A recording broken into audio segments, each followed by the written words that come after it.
Hey guys, welcome back to my channel. Today we are reviewing Godzilla x Kong: The New Empire, directed by Adam Wingard and starring Rebecca Hall and Dan Stevens.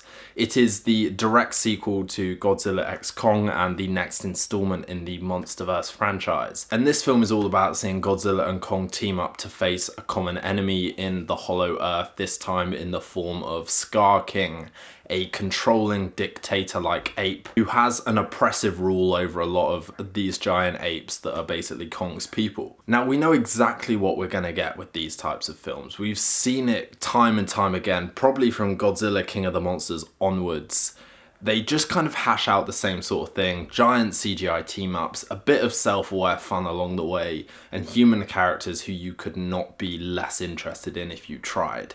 That is the running formula with these films. It's what makes them watchable without ever being memorable. It's what stops them from being completely fun and good. And I'd say Godzilla x Kong: The New Empire is exactly the same in that regard. The biggest asset that the last two films in this franchise have had is Kong. Kong is a very emotive CGI character. He is a character who feels like he has journeys across both films. He feels like he has arcs, and he does feel like the emotional epicenter of not only this film, but the last Godzilla and Kong film as well. The journey he goes on to find a home, the journey he goes on to find a people is compelling stuff, and I think the way that he is brought to life via CGI is very expressive. He's got a lot of good facial expressions that elicit a lot of kind of emotional response. On the flip side of that, I'd say Godzilla has not been interesting since 2014, when Gareth Edwards directed the first film in this franchise. What that film did so successfully well was adopt the less is more approach. It brought it down to a human scale in a way that worked and made Godzilla feel huge. It made his impact feel like resonant.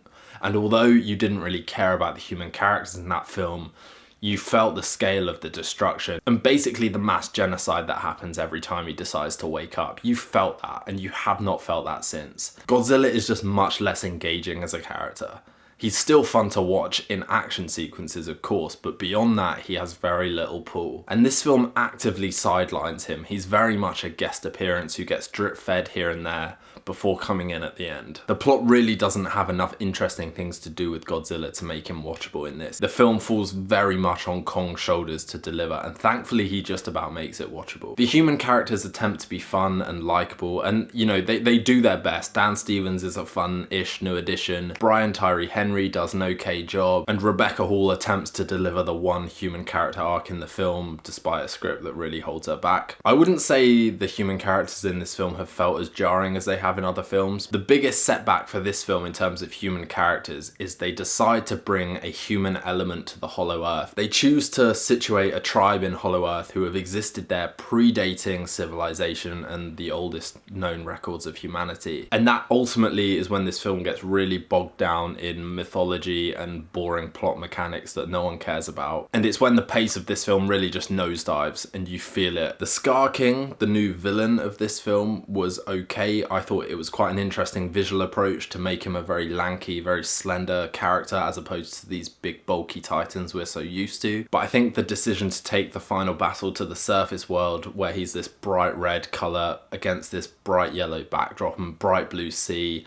against Godzilla who's bright pink, it felt way too bombastic and colourful and vivid, and felt like it was playing too fast and loose with its silliness and pomp. Now, don't get me wrong, these films are very self-aware in that regard, these big scale punch-ups between giant lizards and giant monkeys, and they want to have fun with it. But just the level of colour and oversaturation of some of the CGI in this one just felt very fake and not very immersive, compared to a lot of the scenes in the Hollow Earth sequences where Kong felt much more tangible and much more palpable, and some of the action sequences felt a lot more impactful as well because of that. A lot of the reviews have slammed this film but praised the final battle, and I wouldn't say the final battle necessarily delivers. It delivers on monster brawls. I wouldn't say they're particularly great and creative in terms of spectacle, they're just CGI, but they're okay to watch.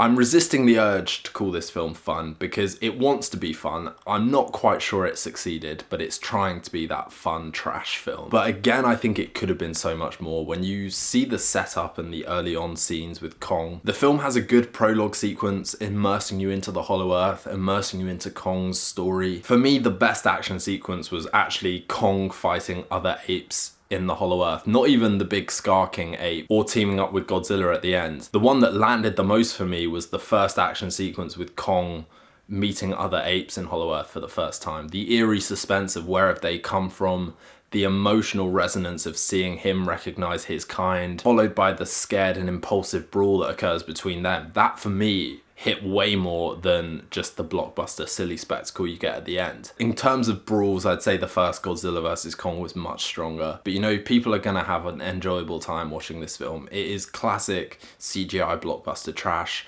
with some okay elements that should have been exploited more and a lot of duds that you have to sit through to get to the more watchable parts.